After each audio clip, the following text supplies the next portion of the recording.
non-linear pharmacokinetic. In linear pharmacokinetic, in many cases, at the therapeutic dose, the change in the amount of drug in the body or the change in its plasma concentration due to absorption, distribution, binding, metabolism or excretion is proportional to its dose, whether administered as a single dose or a multiple dose. In such situation, the rate process are said to be or follow a first order or linear kinetic, and all the Similoc plot of C versus T for different doses when corrected for a dose administered are superimposable, and this is called as a principle of superposition. Now in the linear pharmacokinetic, there is no change in the pharmacokinetic parameters, that is the EF, that is the fraction bioavailability, absorption rate, elimination rate, volume of distribution, renal clearance, hepatic clearance are all unaffected by the dose in the case of linear pharmacokinetic. If you see the graph, the area under curve versus dose, as the dose goes on increasing, the concentration in the plasma goes on increasing. So there is no change in the pharmacokinetic parameter. So we get the straight line, that is the linear line we got, no change. As the dose increase, the plasma drug concentration also goes on increasing. Now in the case of non-linear pharmacokinetic, in some instance the rate process of drugs, absorption, distribution, metabolism and eliminations are depends upon a carrier or enzyme that are substrate specific, have a definite capacities and susceptible to saturation at higher drug concentration. In such cases, an essentially first order kinetics transfer into a mixture of first order and zero order rate process, and the pharmacokinetic parameters change with the size of administered dose. Therefore, the pharmacokinetic of such drug are said to be a dose dependent, also called as a mixed order or non-linear and a capacity limited pharmacokinetic. Now if you see the graph, area under curve versus dose, as the dose goes on increasing, it first shows the linearity. After some stage, it converted into the zero order or it converted into the non-linear linearity, where it is a dose dependent, where in the case of linear pharmacokinetic it is dose independent. As the dose goes on increasing, the plasma drug concentration goes on increasing and shows the linearity. But in the case of non-linear pharmacokinetic, it is dose dependent. After some stage, the carrier or enzyme which is present, it becomes saturated, no binding site is remain, and due to which further it lead to the zero order process. So in the non-linear pharmacokinetic, it first shows the first order, then it lead to the zero order rate process. So it's called as a mixed order pharmacokinetic. Now we'll see what are the difference between the linear pharmacokinetic and non-linear pharmacokinetic. The linear pharmacokinetics are the dose independent, where in the case of non-linear pharmacokinetic, it is a dose independent. Linear pharmacokinetic follows the first order rate process. Non-linear pharmacokinetic follows the first order and zero order rate process. Where in the case of linear pharmacokinetic parameters are constant: clearance, volume of distribution, absorption and T half. Where in the case of pharmacokinetic parameters are all dose dependence. In the case of non-linear pharmacokinetic, linear pharmacokinetic, the area under curve is directly proportional to the dose. As the dose increase, the plasma drug concentration goes on increasing. Where in the case of non-linear pharmacokinetic, it is not proportional to the dose. Now we'll see what are the different tests to detect the non-linearity in the pharmacokinetic. There are the two tests. First is the determination of steady state plasma concentration at different dose. In this, if the steady state concentration are directly proportional to the dose, then the linearity in the kinetic exists. Such proportionality is not observed when there is a non-linearity. As we say that we have seen that if the steady state concentration are directly proportional to the dose increase, the concentration, plasma drug concentration also goes on increasing, and it shows the linearity. But in this case, if the linearity is not seen, is not proportional to the dose, then it leads to the non-linearity. Second test, the determination of some of the important pharmacokinetic parameters such as fraction absorption, T half or clearance at a different dose of the drug. Any change in this parameter which are also usually constant is indicative of the non-linearity. So if some changes seen in this parameter which lead to the non-linear pharmacokinetic. Now we see what are the causes of non-linearity.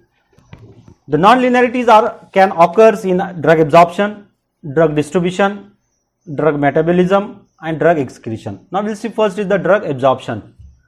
When absorption is solubility or dissolution rate limited, in such condition the non-linearity is seen.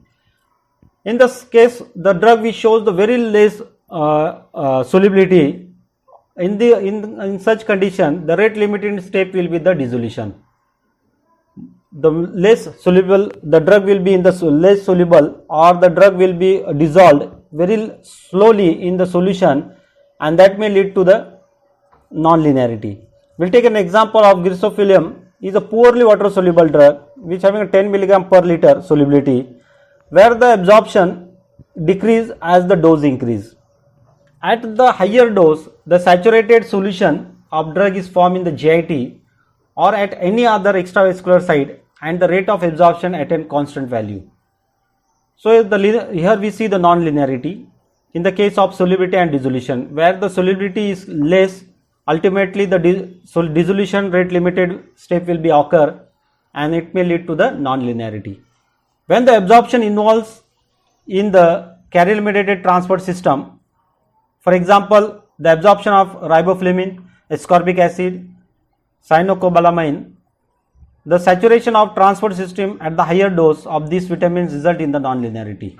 Now in this case there are the limited carrier systems are there, carrier mediated transporters are there. If this carrier mediated transported side become binding side, is limited side is there, and once it becomes saturated, as the dose increase but the limited number of the carrier is present, due to which that may lead to the saturation, and it may lead to the non-linearity. As further it shows the first order, as the dose and carrier are there, it lead to the binding, but a stage will come where the carrier becomes completely saturated, and it may lead to the further zero order process. So here also we see the non-linearity. Next is the when a pre-systemic gut wall or the hepatic metabolism attain a saturation. In this case again the saturation of pre-systemic metabolism of drugs at higher dose lead to the increase in the bioavailability. Next, drug distribution. The non-linearity is also seen in the drug distribution at higher dose may due to the saturation of the binding site on the plasma protein. Example is the phenylbutazone and the naproxen, where the drug which having a more affinity for the albumin protein, it lead to the binding, and that may lead to the non-linearity. Again some drug having the saturation of tissue binding side, the drug also having the affinity towards the tissue binding, and that may lead to the non-linearity. With large single dose bolus dose or a multiple dosing, the saturation of tissue storage site can be occur, and that may lead to the non-linearity. Next is the drug metabolism. The non-linear kinetics of most clinically important is capacity limited metabolism. Since small changes in the dose administered can produce a large variation in the plasma concentration at the steady state. The two important causes of non-linearities are the capacity limited metabolism due to the enzyme or the cofactor saturation. Again here in the case of metabolism, limited numbers of enzymes will be present, and due to which the saturation of enzyme take place and lead to the non-linearity. Again in the next is the enzyme induction. It shows the example carbamazepine which shows the enzyme induction and which lead to the non-linearity. Next is the drug excretion. The two active processes in the renal excretion of the drug are saturatable are active tubular secretion, and second is the active tubular reabsorption. Now the student should know what are the tubular secretion. Active tubular secretion is the transfer of material from a pretubular capillaries to the renal tubular lumen. So in this case the after saturation, for example penicillin G, after saturation of carrier system, the decrease in the renal clearance occur. Where in the case of active tubular reabsorption is defined as the process that moves the solute, drug and water out of the filtrate and back into the bloodstream by the process of tubular reabsorption. So vitamins example will take, and vitamin is reabsorbed from the urine by the active transporter when become a saturated as a Cp increase, and due to which the reabsorption decrease. Next is we can study by using the Michaelis-Menten equation. The kinetic of the capacity limited or saturable process is best described by the Michaelis-Menten equation. So equation is the minus dC by dt is equal to Vmax into C divided by Km plus C, where the minus dC by dt is the rate of decline of drug concentration with time. Vmax is the theoretical maximum rate of the process. Km is the Michaelis constant. Now in this case, the three situations can now be considered depending upon the value of Michaelis constant and the concentration of drug. Now if you see the plot, as the dC by dt, that is nothing but the decline in the drug concentration with time, versus the concentration, as the concentration goes on increasing, it will show the first order at the low dose. After that, at the intermediate dose, it may mix order, is also called as a Michaelis constant region, Michaelis-Menten region. Further, at the higher concentration, it shows the zero order. So in this case, we see the mixed order process. Now next is when Km is equal to C, when the condition in this situation, the equation becomes minus dC by dt is equal to Vmax by 2. That is the rate of process is equal to 1/2 of the maximum rate. In this case, we see that Vmax by 2. In this case, we see the process is equal to 1/2 its maximum rate. Next is when Km is greater than the C. In this situation, the Km plus C is equal to Km, then the equation become, here Km plus C is equal to Km. At that condition, the equation becomes minus dC by dt is equal to Vmax C divided by Km. Here the above equation is identical to the one that describes the first order elimination of drug, where Vmax by Km is equal to Ke. When Vmax by Km is equal to Ke, where minus dC by dt is directly proportional to the concentration, C is there. So it follows the first order elimination. This means that the drug concentration in the body that results from the usual dosage regimen of the most drug and is well below the Km of the elimination process, with a certain exemption such as phenytoin and alcohol. When the Km is less than C, under this condition, the equation becomes minus dC by dt is equal to Vmax. The above equation is identical to the one that describes a zero order process.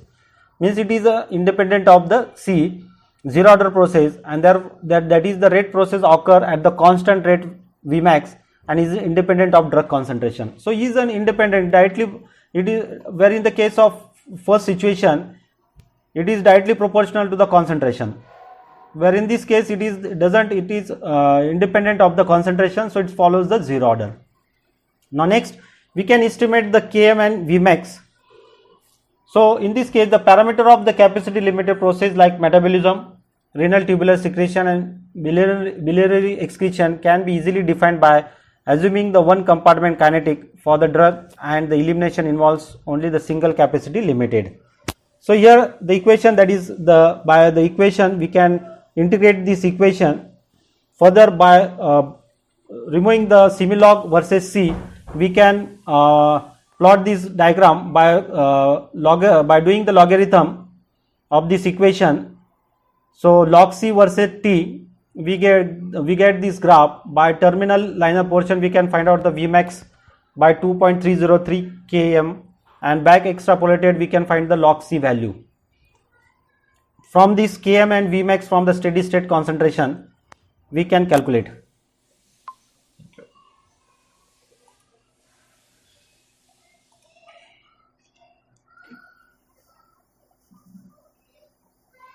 How to estimate the Km and Vmax? When the drug is administered at a constant rate, IV infusion or in a multiple dose regimen, the steady state concentration C steady state is given in terms of dosing rate. So dosing rate is equal to steady state into the clearance.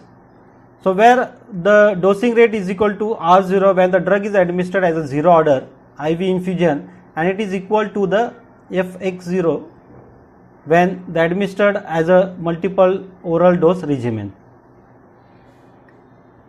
At a steady state, the dosing rate equals the rate of decline in the plasma drug concentration, and if the decline is due to the single capacity process, then the equation is dosing rate is equal to Vmax into C divided by Vmax into C steady state divided by Km plus C steady state.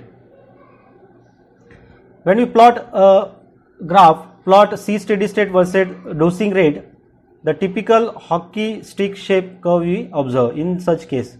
If you see the steady state goes on increasing versus the dosing rate, in that condition it goes on increasing, but it doesn't show the linearity, it shows the non-linearity. Okay. Now the graphical, so by the three graphical method we can determine the Km and Vmax in three ways. First is the Lineweaver-Burke plot.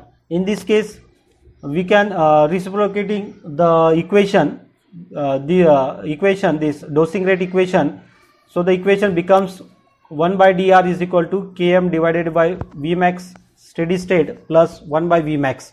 After plotting the graph, 1 by dr versus 1 by C steady state, you will get the line, a straight line with a slope of Km divided Vmax, and the line which is intercept to the y-axis, here the point will get the y1 by Vmax. So in this way we can determine, by this method we can determine the Km and Vmax. Next method is a direct linear plot. In this case, the pair of steady state, that is the steady state 1 and steady state 2 obtained with the two different doses, dose 1 and dose 2, is plotted. The point C1 steady state and C2 steady state, when it joined to form a line, are joined to form a line, and the second line is obtained similar by joining the C steady state 2 at a dosing rate 2. The two line will be there, one is of steady state 1 and steady state 2. So the point where these two line will be get intercept each other and is extrapolated to the dosing rate axis, so that will become a Vmax, and which is, and other one when extrapolated to the x-axis, it becomes the Km. So from this, by dosing to multiple dosing, we can determine the Cmax and Vmax and Km.